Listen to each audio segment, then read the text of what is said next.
Hi guys, how you doing? Hope that everybody's doing great and welcome back to the channel. It's your brother Gumba Jao. Welcome back. In today's lesson, I'll be teaching you how to pronounce these words.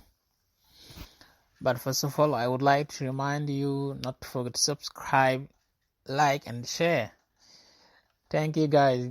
Guys, ñu ngi leen nuyu di leen ziar di ñaan Yàlla kàddu fekk leen ci jàmm seen mbokk la Gumba Jao ci Apprendre de langue Wolof di leen dalalaat ci seen beneen bindu English. Ok, tey bi ñu ngi jëm ci ay baataan yu leen jox li war leen naka lañ koy dawal bi gën. Ok,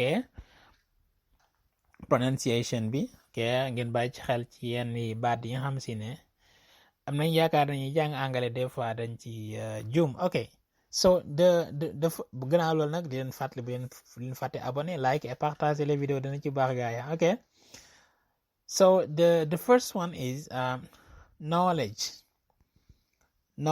or knowledge. Donc boo gisee ne kaa bi kenn du ko liiraare mais yu kii bi tamit ju bi de kenn du ko liiraare de bi ak ju bi. Okay, so we say knowledge or knowledge. Knowledge mooy xam-xam, savoir, connaissance. Knowledge. Next one is important mooy lu am solo, important. Or you can say knowledge is important. Maanaam xam-xam dafa am solo. Next one is another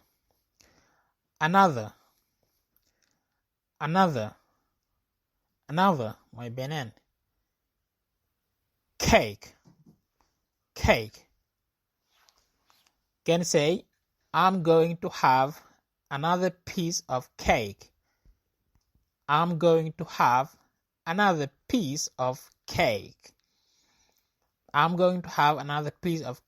ngi dem jëlaat beneen gâteau. Cake mooy gâteau. Next one is English.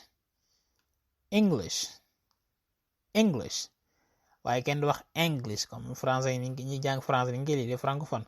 English, mais il ne dit pas English. So le son N n'existe pas en anglais. Okay, we don't say English, but we say English. Do you speak English? Ndax dégg nga anglais? Yes, I do. Next one is breakfast. Ñaari syllabe la am, break ak first, waaye kenn du ko lire break fast comme ni ngeen ko xamee. Xam ngeen ne verbe to break am na, break mooy damm wala kase. Fast te mën a nekk lu gaaw wala ba tey mën a firi verbe maanaam woor. To fast, jeûner. Ok, mais yaa ngi koy dawale breakfast mooy ndekkee, petit déjeuner. Breakfast.